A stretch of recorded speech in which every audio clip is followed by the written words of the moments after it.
Okay, special tool board.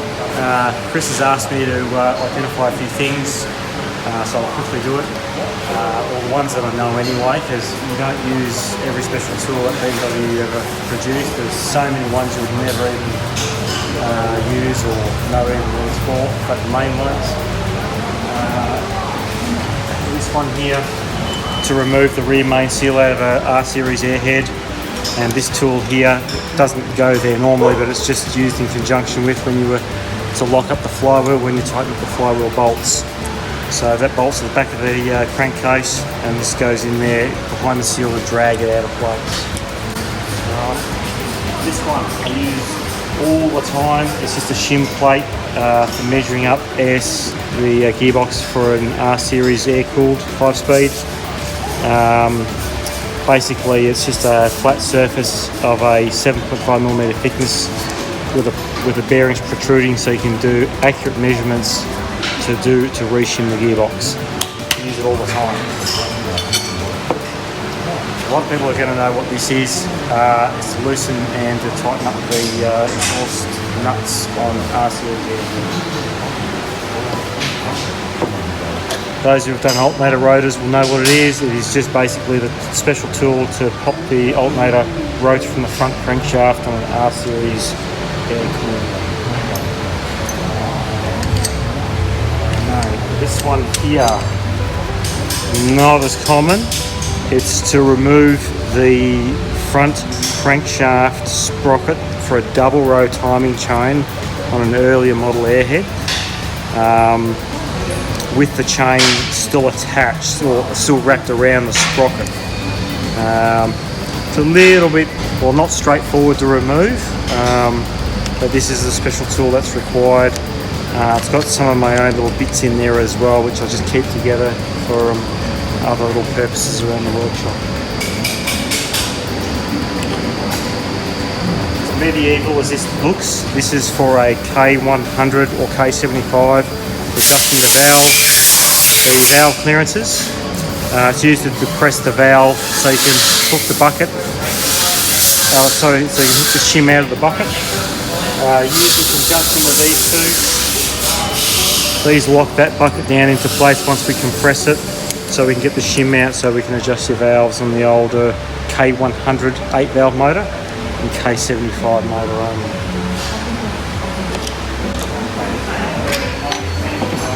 These tools, clutch alignment tools, older R-Series don't use it all that often, and that's another clutch alignment tool for another model as well. The Glycol Meter, basically it just measures the specific gravity of coolant. Nowadays you just change it every 5 years and just be done with it. If you want to go to the nth degree to measure its effectiveness of what it will solidify at a certain temperature range. Probably very common to use back in the day, but not nowadays. This is off a more modern motorcycle, just sitting up the board out the way. It's the special tool to put the stretch belt on an R1200 GS or RT or any of the stretch belts of the 1200 series. So pretty much from 2004 R1200 GS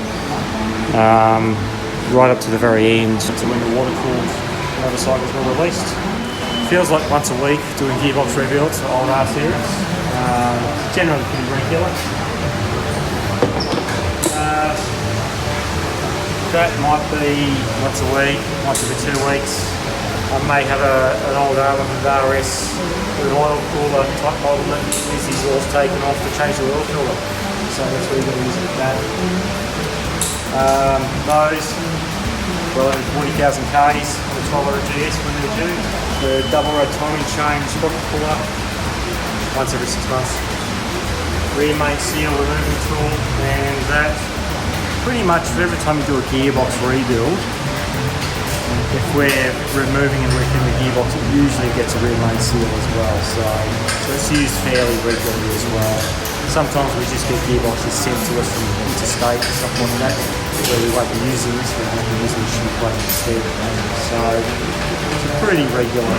The valve adjusting tools, still do a fair few major service tune-ups with K-series, K75s, but when you're inspecting or measuring only, that's not used. This is only used when you actually need to make a change to the valve shims, because I might use it once a month, not very often nowadays. As for the other things, very rarely. These tools here, early R series with a heavier flywheel. It's just to assemble the clutch assembly, where you need to preload the clutch before you put the bolts in place. You might use it once every 3 months, every 2 months, every 3 months, not that often anymore. That basically concludes this tool board. We do have lots and lots of other special tools. We don't bother putting up the board anymore because it's used so infrequently. A lot of the special tools for the newer bikes, they're just in a box. And we've got a special tools box just for final drive. Special tools from the current liquid cools down to the last of the oil cooled, then the K series and R series, and they're all together in a separate box just for final drive wheels. Just asked me what this tool is for. It actually holds the engine block on a K100 and K75. Last used about 12, maybe 13 years ago. It just bolts to the top of the engine block so you can do strip down or rebuilds. So this is one of those very infrequent tools. Still hanging around, we don't use very often anymore. There's a spattering of other special tools like clutch assembly screws on liquid cooled and fork, compressing tools and things like that. I'll show you them some other day.